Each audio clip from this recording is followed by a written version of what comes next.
बहुत समय पहले की बात है। एक गरीब लड़का एक सेठ के यहाँ नौकरी करता था। जब वो लड़का दिन भर काम करके थका हारा घर आता था तो अपने हाथों से खाना बनाता और खाकर सो जाता था। इसी तरह से उसके दिन गुजर रहे थे। एक दिन की बात है, रोजाना की तरह उसने अपने लिए 4 रोटियां बनाई और अपने हाथ धोने के लिए पास के कुएं पर चला गया। जैसे ही अपने हाथ धोकर वह वापस आया तो देखा वहां पर केवल 3 रोटियां ही बची थी। लड़का सोच में पड़ गया कि आखिर एक रोटी गायब कैसे हो गई। बहुत देर सोचने के बाद भी उसे समझ में नहीं आया तो थक हार कर वो 3 रोटी ही खाकर सो गया। उस दिन के बाद काफी दिनों तक यह सिलसिला चलता रहा। वो 4 रोटियां बनाता, लेकिन जैसे ही हाथ धोने जाता एक रोटी कम हो जाती। फिर एक दिन उसने सोचा कि मेरी एक रोटी को रोजाना कौन लेके जाता है, आज मैं इसका पता लगा के रहूंगा। उस दिन जब वो हाथ धोने के लिए गया तो दीवार की आड़ में छुप के देखने लगा। उसने चुपके से यह देखा कि एक चूहा वहां आता है और एक रोटी लेकर चला जाता है। एक दिन लड़के ने मौका पाकर उस चूहे को पकड़ लिया और चूहे से बोला, तुम रोजाना मेरी एक रोटी क्यों लेकर जाते हो? चूहे ने उस लड़के से कहा कि मुझे जाने दे, मुझे मेरी किस्मत का खाने दे। यह सुनने के बाद लड़का गुस्से से बोला, तुम्हें पता भी है इन रोटियों के लिए मुझे कितनी मेहनत करनी पड़ती है, तब कहीं जाकर मैं इस खाने का इंतजाम कर पाता हूँ। तुम्हें नहीं पता कि सेठ मुझे बहुत थोड़ी सी पगार देता है और इसलिए मैं परेशान रहता हूँ। ऊपर से तुम एक रोटी खाकर मेरी परेशानी को और बढ़ा देते हो। चूहे ने लड़के से कहा, तुम्हारी सारी समस्याओं और परेशानियों का हल केवल भगवान गौतम बुद्ध के पास ही मिल सकता है, तुम उनकी शरण में जाओ। यह सुनने के बाद वह लड़का अपने सेठ से छुट्टी लेकर भगवान गौतम बुद्ध से मिलने के लिए निकल पड़ा। पूरे दिन भर चलने के बाद रात को उसे एक बहुत ही आलीशान हवेली दिखी। लड़के ने सोचा कि अब रात को इसी हवेली में आश्रय मांग कर रुक जाऊंगा। उसने हवेली में शरण मांगी तो वहां पर एक औरत रहती थी।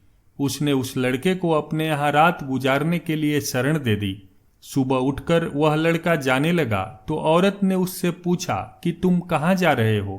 तो लड़के ने बताया कि वह अपनी परेशानियों का हल जानने के लिए भगवान गौतम बुद्ध के पास जा रहा है।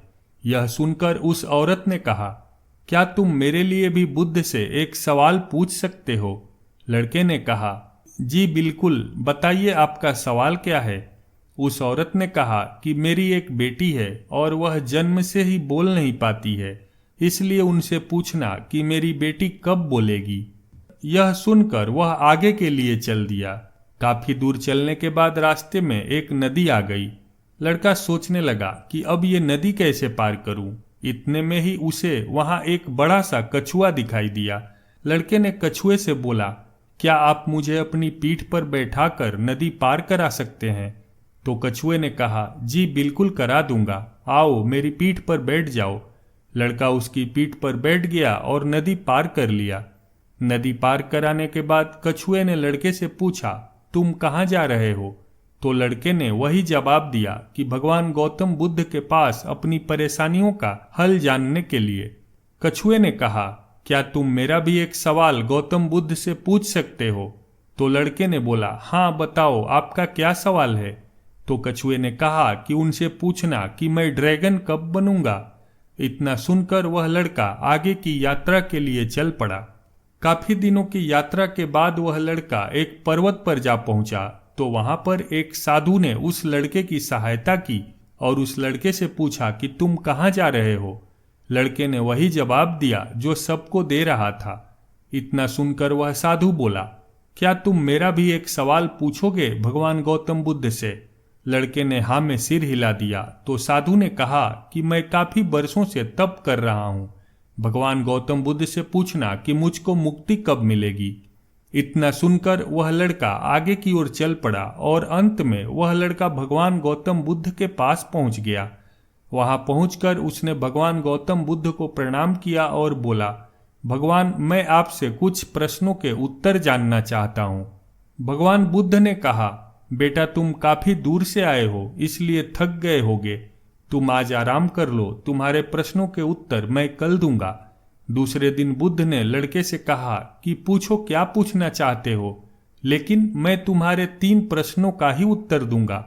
लड़का असमंजस में पड़ गया कि मेरे पास तो 4 प्रश्न हैं, 3 कौन कौन से प्रश्न पूछूं।